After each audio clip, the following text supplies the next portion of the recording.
Welcome back to my channel. स्वागत आहे माझ्या चॅनलवरती, ज्याचे नाव आहे AM तेजस मॉम विगो. मित्रांनो, जर तुमचा विश्वास देवाच्या भक्तीवर असेल तर कथावाचक शिवपुराण प्रदीप मिश्रा यांची चर्चा, शिवपुराण वाचक कथा यांचे नाव ऐकले असेल तर आपण पाहणार आहोत प्रदीप मिश्रा यांच्याविषयी, ज्याचे टोटके आणि उपायाविषयी नक्कीच ऐकले असेल. आजकाल प्रदीप मिश्राजी जास्तीत चर्चेत राहते. अशातच लोकांच्या मनामध्ये प्रश्न उठत आहे. मग शेवटी प्रश्न निर्माण होत आहे की प्रदीप मिश्रा कोण आहे. शेवटी प्रदीप मिश्रा कथावाचक.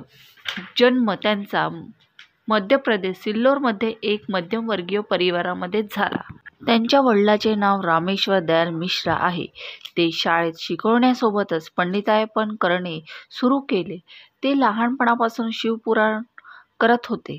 ते कथेमध्ये भक्तांच्या समस्यांचे निवारण करतात, यासाठी ते सोशल मीडियावर प्रचलित आहे आणि त्यांचे करोडो फॅन्स, मोठ्या संख्येने लोक निर्माण झालेले आहेत.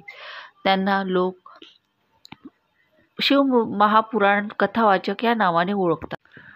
प्रदीप मिश्रा शिव कथा वाचनाची सुरुवात शिव मंदिरापासूनच केली होती. यामध्ये ते शिव मंदिर मध्ये साफसफाईचे काम करत होते. पंडित प्रदीप मिश्रा सिल्लोरमध्ये फक्त कथा वाचन करत होते. ते आपल्या कार्यक्रमामध्ये म्हणते की एक लोटा पाणी समस्याचे निवारण.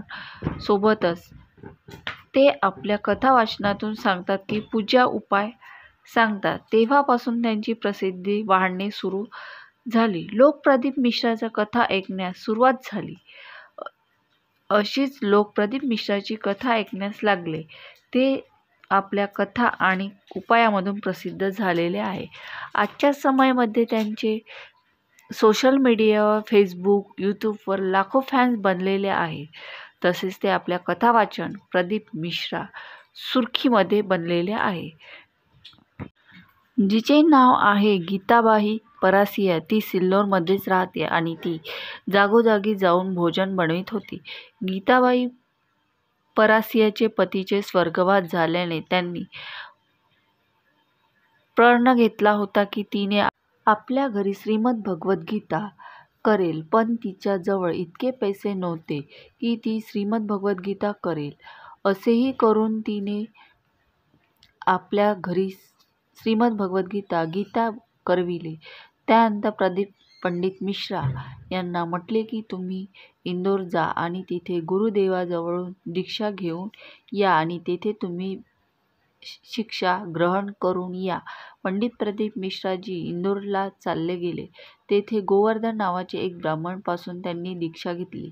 या ब्राह्मणाचे नाव बोलकी वासी राहाराज आहे.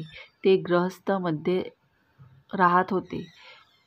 ते हवेलीमध्ये राहत होते, जेथे त्यांच्यापाशी खूप सारे पंथी होते आणि ते पक्षी भगवंताचे नाव घेत होते. जेव्हापर्यंत आपल्या सर्व पक्ष्यांना भोजन देत नव्हते, तोपर्यंत ते पक्षी अन्न ग्रहण करीत नव्हते.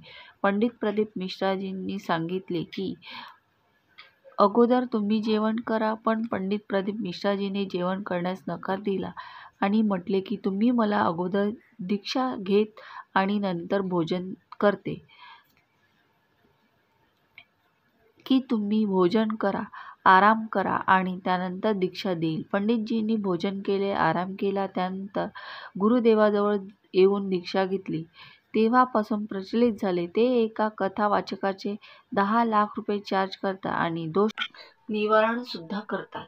त्यांची सोशल मीडियावर आणि यूट्यूब, फेसबुक सुद्धा फॅन फॉलोइंग खूप बनलेले आहे. पंडित प्रदीप मिश्रा यांनी कुल संपत्ती 50 करोडपर्यंत मालकी आहे.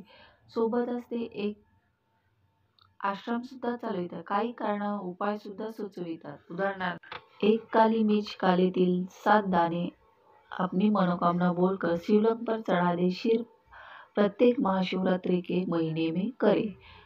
गेहूं को बाली 7 तोड़कर शिवलिंग पर चढ़ा दीजिए, घर में झगड़े नहीं होंगे. एक धतूरी तोड़कर शिवजी को चढ़ा दीजिए और शिव नमस्तुभ्यं खेत में गाड़ दो. हर में रात में 12:30 बजे उठकर लाओ. अगर आपको बहुत ज़्यादा बीमारी है तो 7 बेर शिवलिंग पर चढ़ा दो। 3 महीने के अंदर बीमारी चली जाएगी। उसके ऊपर से घुमा लो, अपनी आप बीमारी चली जाएगी, ऐसी मनोकामना उनकी है। तर तुम्हाला पंडित मिश्रा यांच्याविषयी काय वाटते तर नक्की कमेंट करून सांगा आणि व्हिडिओला लाईक करा, शेअर करा आणि सबस्क्राईब करायला विसरू नका. धन्यवाद.